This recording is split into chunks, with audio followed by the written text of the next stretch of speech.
사랑합니다. 저는 지난 시간에 앞선 말씀을 가지고 하나님께서 바울에게 주신 말씀을 통해 우리는 이 복음이 살아있다라는 것을 함께 나눴습니다. 이 앞선 말씀에서 바울은 데살로니가 교회에 복음을 전할 때의 이야기를 들려주는데요. 바울이 2차 전도 여행 때 데살로니가라는 지역에서 복음을 전했습니다.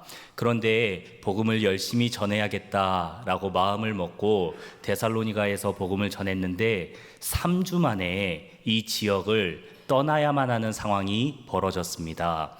그래서 바울이 데살로니가를 떠났는데 데살로니가 교회 사람들에게 3주 동안밖에 복음을 못 전했으니까 양육을 충분히 하지 못했다 생각을 하고 바울은 데살로니가 교회 사람들을 생각하면서 걱정을 많이 했습니다. 그런데 바울이 떠난 후에 데살로니가 교회 사람들에 대한 소문이 들렸는데 어떤 소문이었냐면 이 사람들이 살아있는 하나님을 잘 섬길 뿐만 아니라 예수 그리스도를 본받는 자로 잘 자라나고 있다. 아름다운 교회가 되었다 하는 소문이 들리는 것입니다.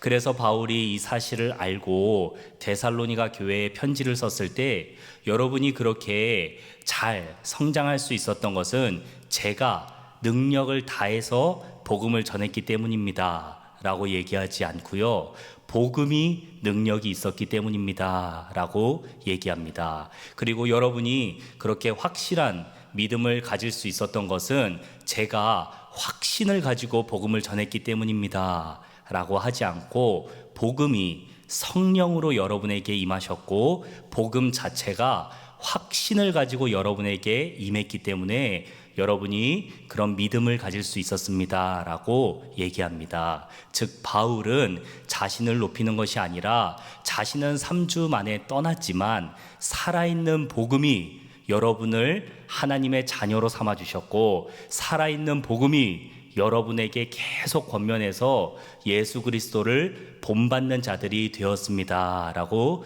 얘기합니다.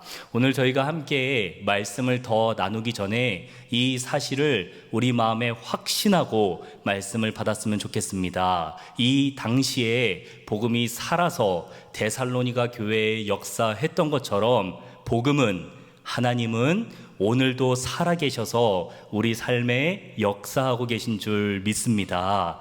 이렇게 살아있는 복음이 데살로니가 교회에 역사하자 어떤 일이 벌어졌나요?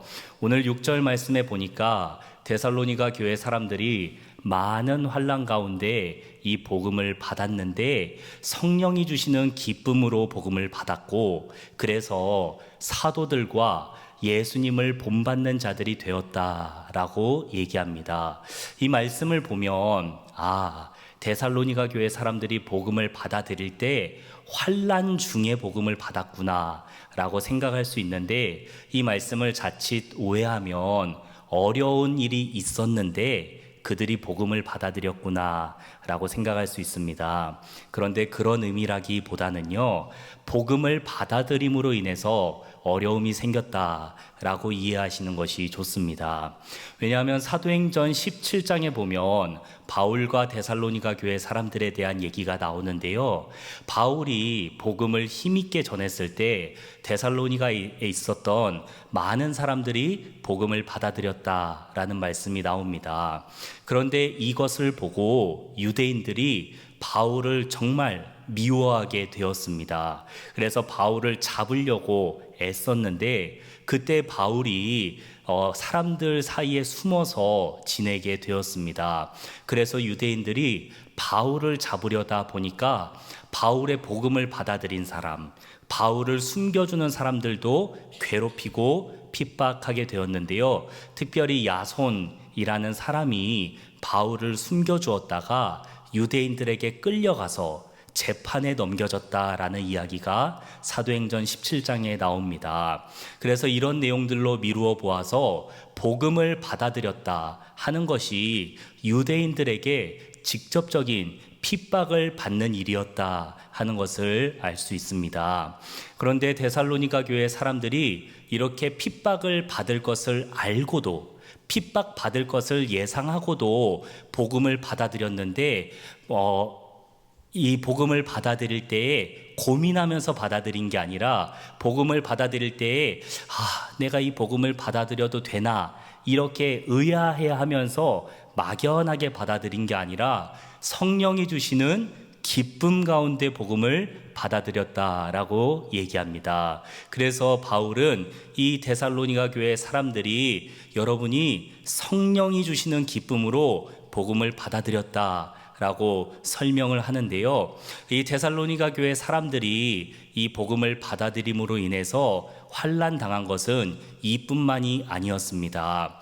이 데살로니가 교회 사람들에 대해서 여러 소식이 많은 지역에 전파되었는데 그때 이 데살로니가 교회 사람들이 어떤 일을 했는지 두 가지로 소문이 퍼졌다 합니다. 첫 번째는 바로 이 사람들이 우상 숭배를 버리고 하나님께로 돌아와서 살아계시고 참되신 하나님을 섬겼다 하고 소문이 났다 라고 오늘 9절 말씀에 써 있죠.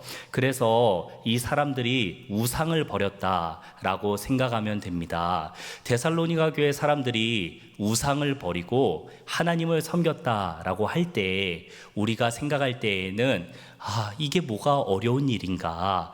우상을 섬기던 열심으로 우상을 믿던 믿음으로 대상만 바꾸어서 하나님을 믿고 하나님을 잘 섬기면 되는데 이게 뭐가 그렇게 어려운 일이고 대단한 일이어서 소문까지 날 정도였나 우리가 생각할 수 있습니다.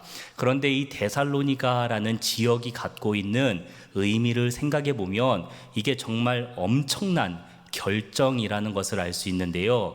데살로니가라는 지역의 이름은 알렉산더 대왕의 이복 누이였던 데살로니케라는 여인의 이름에서 따와서 만든 도시입니다.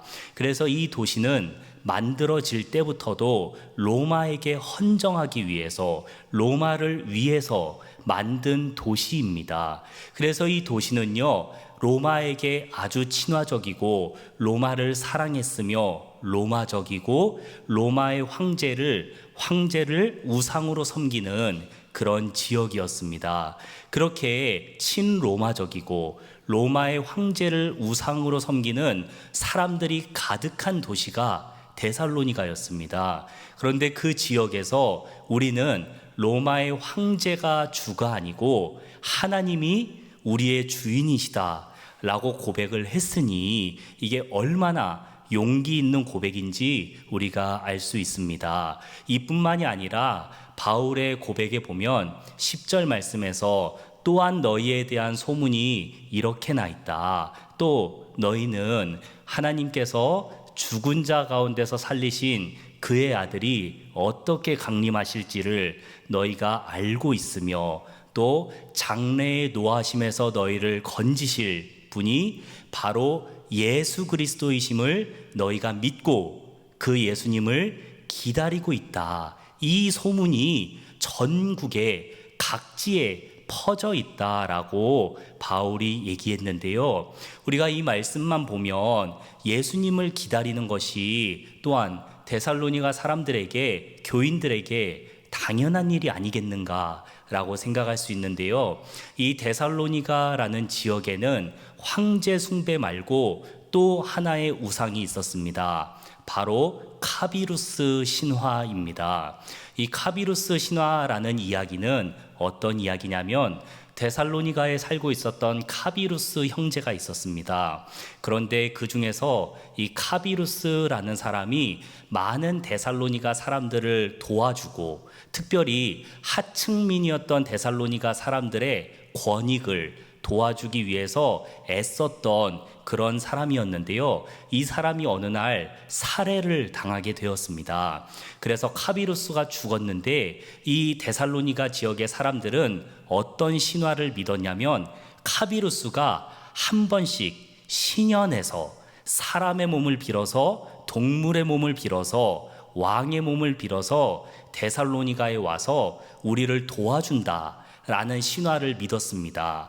그리고 그 카비루스라는 신이 마지막 날에는 부활해서 이 데살로니가 전체를 구원할 것이다 라는 신화를 믿고 있었습니다. 이게 바로 카비루스 신화인데요. 그래서 모든 데살로니가 데살로니가 지역의 사람들은 카비루스가 나중에 이곳에 와서 우리를 구해줄 것이라고 알고 믿고 있었습니다.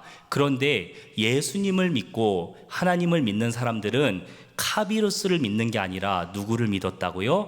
장래에 노하심에서 우리를 구하실 분은 카비루스가 아니라 예수 그리스도다라는 사실을 확실하게 믿었다라고 이 소문이 온 지역에 나 있다라고 얘기한 것입니다. 사랑하는 여러분, 어떻게 데살로니가 교회 사람들이 이렇게 확실하게 하나님을 믿을 수 있었을까요?